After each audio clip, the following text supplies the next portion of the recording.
Hi everyone, I'm Sanjana and I have Shruthi Rajaram with me today. And let's talk to Shruthi about the most dreaded topic for marketers out there, which is PQLs and MQLs. So, yeah, Shruthi, thank you so much for joining me today. It's a pleasure to have you here. Thank you so much, Sanjana. It's a pertinent topic, I guess, like you mentioned, and happy to share some of my nuggets on it. Yeah. Okay, so to introduce Shruthi, before we get in, Shruthi is currently the Associate Director of Strategy at Yellow.ai, and she's also the founder of SuccSaaS. It's a passion project of Shruthi's where all SaaS-ters come together, share experiences, and co-learn in the process. So if you have some time, you can go check out her LinkedIn. The link is in the description. Yeah, that's about it. So we can move on to our topic, which is our PQLs, the new MQLs. Before we, move into the topic directly, I wanted to start with, understanding your background first. Like, where did you start your career and where are you now? And how has the journey been so far for you? Okay, so this is interesting, right? And it's interesting because you'll realize that I'm talking about PQLs from being a chartered accountant by qualification. Yeah. Well, I am a chartered accountant by qualification. And like most CAs, I started my career in statutory audit, moved on post-qualification to doing M&A. From there, I got into BCG, which is where the strategic side and, that side of the brain really got activated and started working there. Well, I think just bringing structure to a lot of things was very motivating in the whole process. And I thought it's best leveraged in startups. So post my BCG stint, I worked with a startup based out of Chennai before I moved on to this stint with Yellow. And that's really where the whole SaaS journey started. Yeah. I must say I fell in love with it. It was, apart from bringing structure, it was one space which was booming, but also there's like constant iteration, there's hustle, and the progress is very tangible and measurable in this industry, right? Well, I think it was a good fitment. And now you'd see that I'm really passionate about it. SuccSaaS is all about it, like you said. Operators in the SaaS ecosystem, I think they contribute a lot, and especially the Indian SaaS ecosystem is very dear to me, because I think there are a lot of templates, playbooks out there in the, for the rest of the world and global SaaS markets, right? But the way India works is obviously taking a lot of trends from there and working on it. But more importantly, I think there's a very specific niche that belongs to the country and the way we're setting it up. And that really drives me in doing a lot of things. So, well, that's really my story and trajectory. Yeah, that's amazing to know. You've seen it all, I guess, from the finance side of business and the enterprise side, services, and now B2B SaaS. That's like a wholesome experience, I would say, which is, good for you.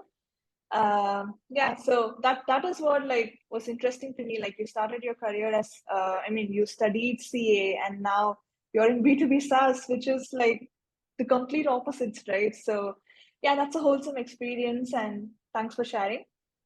Yeah, so let's get started with our topic. And I think it would be best if we address the basics first. And maybe let's start with defining what is a PQL. Right.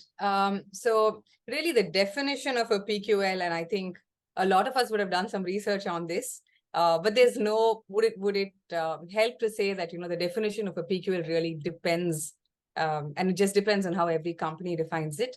But I would like to start off with why some people confuse PQLs with some others and where it should not be confused with, actually. Yeah. Most people talk about PQL as just product usage data, or they think PQLs is just when somebody has signed on to the product, or when, marketing qualified leads are sometimes even confused to be product qualified leads. Right. Or even when, somebody who is not upgrading their plan or just signs up for a free trial is often confused with being a PQL as well. So if you think just any person who signs on to a self-serve model, is doing PQL, that's probably not where we want to start out the journey of PQL in case you're setting it up for a company. I really think it is marrying buyer intent with usage data, right? There's constant, it's a very iterative model and very data backed. So if you have like a lot of product usage data and back it up with the buyer's intent, and when we're talking about intent, we're talking about how, the whole acceleration comes into play here. And intent can just mean different things for different people, right? They could be opportunities like when there is a usage limit or a particular feature that is driving this, or just getting app results, etc. So that way you have to gauge the product interest, and then marrying it with usage data just leads to better conversions from a free paid plan. I think the whole reason PQL comes into play is to accelerate your sales process and sales efficiency. And therefore, PQL is not just product-led growth, but for a country like India, it's the coalition of having your product, identifying your buyer's intent, and then setting up a sales motion that is much more sharper and which can actually start off from a very meaningful point. Yeah, very sharp definition. I totally agree. And also, like, there's this curiosity, right, in defining where MQL stops and where PQL begins, or like, when does a user become a PQL? Like, where is that cutoff point from MQL to PQL, right? Like, can you talk about that? Sure. So, I mean, again, this really depends for different companies, right? And while I was doing some research, I saw that the way companies define PQL is based on a North Star. So like I said, it's data backed and there is a data association to it. For some reason, marketing qualified leads or MQLs just mean different things to different people. Some people just define it as the number of downloads for a white paper. Yeah, right. That could be engagement with the product. Engagement with your company, but you're not sure why they're downloading this white paper, right? It could simply be because some analyst in the company is doing research on a particular industry. So by definition and by the way it has operated, I think MQLs try to identify in a very roundabout manner an ICP and what the intent behind a buyer persona is. And it's to some extent, it's a bit of guesswork, right? That's where I think a product qualified lead can give you a very, very sharp base to identify your ICP itself. And then targeting the ICP is where MQL starts. So like I said, Slack could define this as the number of messages, right? Like if somebody hits 2,000 messages as a limit on their platform, they define that particular persona as a product qualified lead. Correct. Interestingly, Facebook says that when somebody adds 7 new users or 7 friends, right, that becomes a PQL. So they're really focusing on expansion of the platform and the interplay there. Yeah. While a tool like Drift, right, you would think, how would they structure this? Again, they've come back to using this on a conversation basis. So if you achieve somewhere around like 100 conversations on Drift, then you're qualified as a PQL. There are other examples. There are like various examples, right? Like Loom could set it up on the basis of number of videos. Dropbox, I think, has a storage limit based PQL. So it really depends on what each company's North Star is for identifying this PQL. And once you do that, you have a very, very sharp base to start out with. And that's where your marketing personas can actually identify these ICPs and then further streamline the whole process. Again, we can talk about identifying these ICPs. We can talk about how you activate that lead from becoming a PQL to a product activated lead. And that's really where marketing comes into play. I think that's the coalition. And I think both of these should exist. It's not really a PQL versus an MQL. Yeah, but that's what I was about to ask. Yeah. I think it just gives a sharper base for a marketer to target a particular persona and take it from there. Yeah, you rightly said that it's not, MQLs versus PQLs. Now, like, how do you decide if you should measure MQLs or PQLs? Like, what will work for their business? Like, how do you decide that? Right. Again, I think how you decide that is really based on a North Star metric. And Yeah. I think what most companies struggle with is, especially in a country like India, Mhm. most companies start with multiple products or like multiple features bundled into a particular product. So for Yeah. these companies, it often looks like, a moving goalpost, the way you define a PQL. And really, there's not just one North Star for a company, especially if you have multiple products. Each product could drive the way in which you define PQL in a different manner. Mhm. So really, I mean, there are multiple tools that help do this, for identifying when and how you really set up a PQL, right? And what it means to measure this data usage, or how you score a PQL also comes into play, Mhm. when the data usage patterns are properly identified. I think some really pertinent tools that I've come across in terms of just identifying this data usage and correlating all of this is Mixpanel is really good to use. Okay. Amplitude helps in, to some extent, or even Heap, if you correctly set it up with your CRM, can enable this. I've come across a video by Data Miner that really talks about how you can do a predictive modeling to identifying your PQL. So yeah, if I can find the link and share it in the Yeah, for sure. comment section. Yeah, for sure. Thank you. And also, like, you spoke about the Indian SaaS ecosystem, right? And like, why do you think PQL works for Indian SaaS businesses?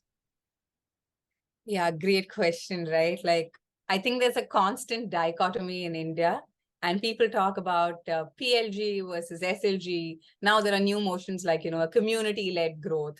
Yeah. You set up a community and launch a product from there. All of these are different measures that are getting tested.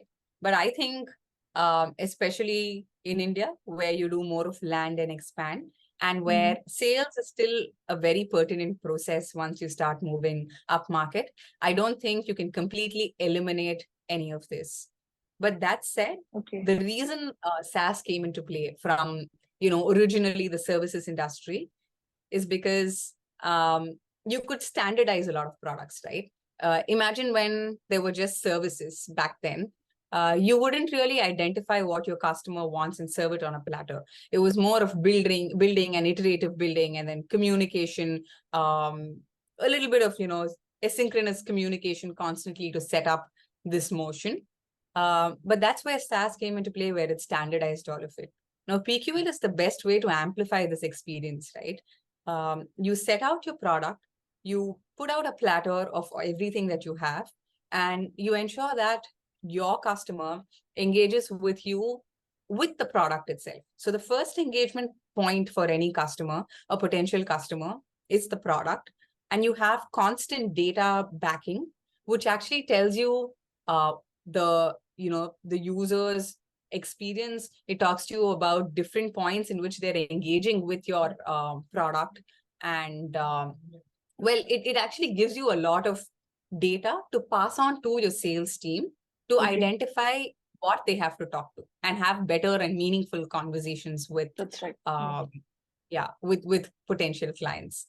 So Yeah. yeah, I think it's very important for a country like India, because you want land and expand. You have multiple products with multiple features, and therefore you want your customer to interact with those products and features at the beginning itself, Mm-hmm. instead of spraying and praying and putting all your bandwidth and resources behind identifying potential customers, having a conversation with them, and then actually coming to realize at different points in time that maybe, when some salespeople talk to their potential clients, the first question is, why do I need the product?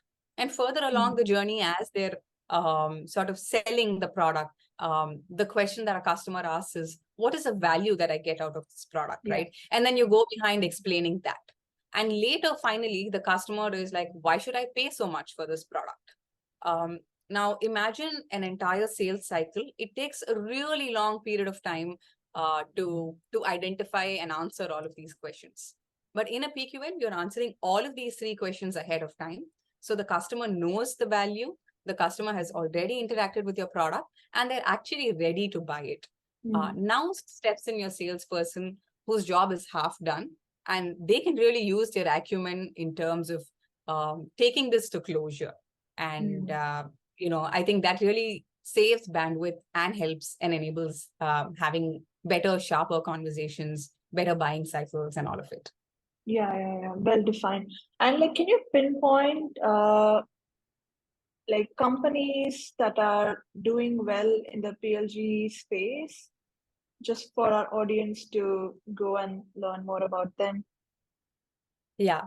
Like I said, PLG, I think Slack is the guru of PLG, right? When everybody talks about Great PLG, example. Slack is the first thing that comes to everybody's minds. But interestingly, they also started with a PQL route. Now, similarly, some companies like I spoke about Loom and how they've set up this framework. Postman does a great job with this. And today there are a lot of marketplaces that enable you to list your products there with integrations, etc. So that's yet another good avenue to test this out. And Drift and Dropbox, Loom, etc. have leveraged that very well as well. So these are some companies that quickly come to my mind. Yeah. Cool. So can you also share with us some best practices in setting up a successful PQL engine? Yeah, I think again there's really no one size fits all. But a lot of research has gone into this, which says that the whole PQL journey converts at 20 to 30%. It's only becoming upward from there, which means this is time tested, right? And some ways in which this was set up by certain companies is to have a free or freemium engagement model for customers to test out a nimble version of the product. But what's really important there is when you're giving a free trial, a premium version, whatever that is, you want to bundle all of the best features there, but also ensure that there is a progression to a paid customer program, right? So one very, very interesting example that I came up with, and which has worked for a lot of companies, is as an end user sort of interacts with your product, there are multiple points. And again, you can back this by data and slice the customer's usage into multiple interaction points. So when that happens, you can send out notifications, and that's where the marketing motion comes into play, right? You send out targeted notifications at different points that they engage with your product, and that enables them to identify the value. The second thing is ensure that the ROI from the product is always communicated to your customer. You don't have to go through a detailed ROI matrix, etc., but simply a small analytics portion in your product can talk about the baseline and where they have moved by using your product. Also ensure that this one product, as a particular single user starts using it, expands into more of a team play. And therefore, and that's how Slack works, right? You start with just one user trying it for free, and then you bring more users into this and the whole company starts using it. So inherently it's spreading in your company, and therefore they're even pricing it on a license basis, etc. So those are some points where you can start your journey with. But the most important, I think, and again, best practices for India would be aligning your entire organization with the PQL metric. For example, marketing could have a specific metric like number of visitors who sign up. That would become the North Star metric for marketing to measure PQL. For a sales personnel, it could just be the length or the longitude of a contract with each user, or the average LTV for every account, which could again be based on the PQLs itself. Even product. Sorry. You had a question? So like, are you saying that it's a cross-functional role in the company when it comes to PQL? Absolutely. Absolutely. I think PQL is a motion, right? Like it enables sales at the end of the day. But unless an entire organization and cross-functionally everybody is aligned towards the whole PQL journey, and they're measured by it as well, I don't think it's going to be set up for success if it's not cross-functional. So right from Yeah. your customer success, who could do MRR expansion based on PQL, right? From sign up to PQL to MRR expansion using these using the PQL approach is how you would define the success of a CSM. A product team, of course, talks about your PQL to customer converting and how they sign up and what are the number of engagements with PQL. Even engineering team is sort of measured on this basis. So once your entire organization is tied up to this base metric, that's a good way to set up the PQL engine. Apart from all of what we spoke about, right? Identifying usage, identifying North Star metrics, identifying your ICP itself, and ensuring that once the ICP is ready and has sort of interacted with your product, this seamlessly translates into your CRM as one of the opportunities with a lead score. How do you score a PQL and put it up as an opportunity for a salesperson to pick up? Again, there are tools like Sherlock, Sales Panel that help do this. So yeah, that's on the process side. And this is more on the people and management side. Once this is set up, I think a company is well set up for PQL to become successful. Got it. And like, who should be leading this? Is it marketing or sales? Well, I think product leads this in a lot of companies, right? Your product is leading this for you. Marketing follows suit in the process, and sales completes the journey. Got it. So I think it's a three-way segment in that extent. Yeah, makes sense. Yeah, makes sense. And like you mentioned a lot of tools, right? Should every company be using such tools in order to be successful with this engine? Or like, is it okay to not use tools or not have the right data yet be successful? How do you see that? Right. So I think really when you're talking about PQL, you're talking at scale, right? The one thing that you have to be most concerned about is how do you measure usage on your product? If your product can do the usage measurement and it's baked into the product itself, then there's absolutely no reason you should be using multiple tools. It's quite excruciating to manually take a look at every customer. While you would do it in a sales motion, you're employing and deploying so many sales personnel behind this. What we're doing in a product-led motion is, allocating some of that bandwidth to the product itself. So I would say that the real pain point or the problem statement here is identifying usage and reducing the manual intervention of scoring every single user. As long as you have a way of measuring this within your product, that's great. And that's why I said that usage patterns have to be identified. But if not, there are very integrable or tools that you can really integrate with that can do this very easily for you. One is the CRM side of the engagement, which is where the Sherlock, Sales Panel and all come into play. And the other side is in measuring these usage datas or measuring constant usage. And that's where most others like your mix panel, heap, etc. will help you out. No reason why you should use only these though. Got it. And like, at what stage should a company be, defining PQLs and like getting started with this? Does this apply to early stage startups, or is it only for the mid-sized companies? Like, at what stage is a company ready to, implement such things in their company? Yeah, I think day zero, right? Like when you have a product ready and you're even gauging your product market fit.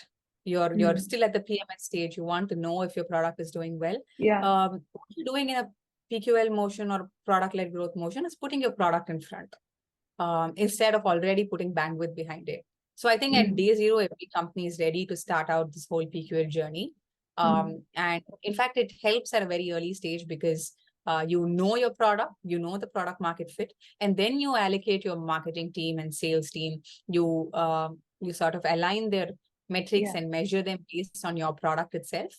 So it will be very good to start this at a very early stage, because as you move along and transition, well, I think there are some set motions in certain companies, and then it becomes difficult to suddenly launch PQL. So early stages would be the best, in my opinion.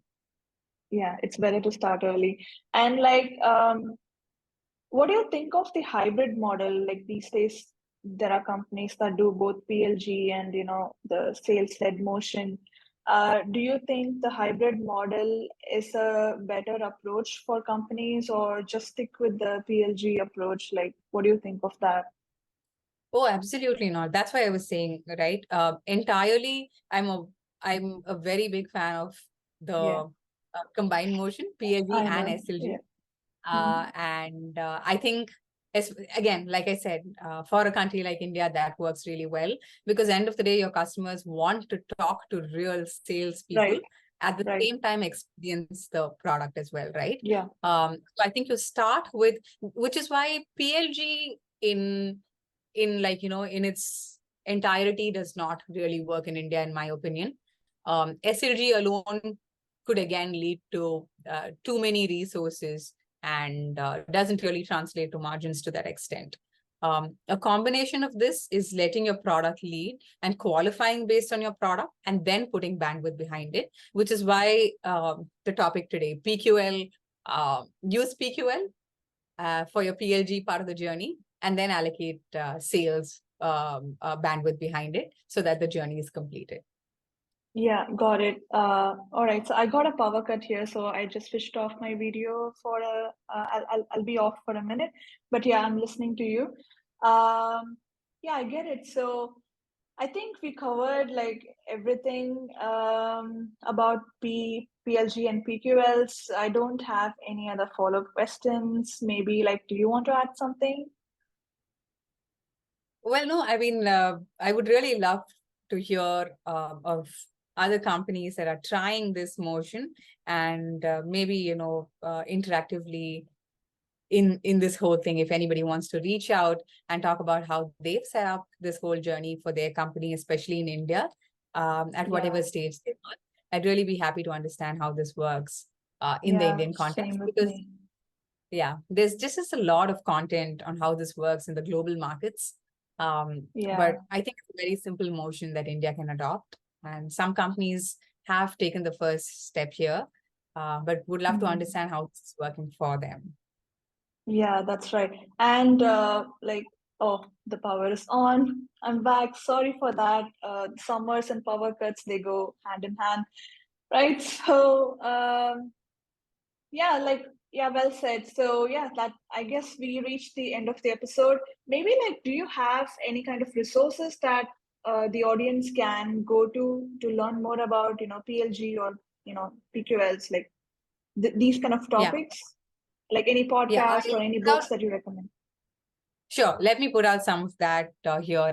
I mean, this is a topic that's very dear to me, and you know, I've been doing a lot Yeah, of research, and it's all up here right now. But I'm going to translate a lot of these yeah, for into sure. whatever resources that I use. I'll share it in the comments section.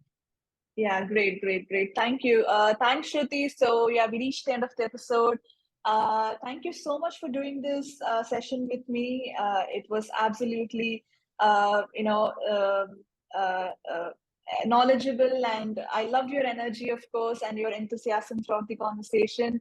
I'll give your LinkedIn profile in the description so people can connect with you later if they want to learn more about this topic. And you can also send me the resources later, and I can add them to the description, whatever that works for you. Right. So yeah, it was nice talking to you, Shruti.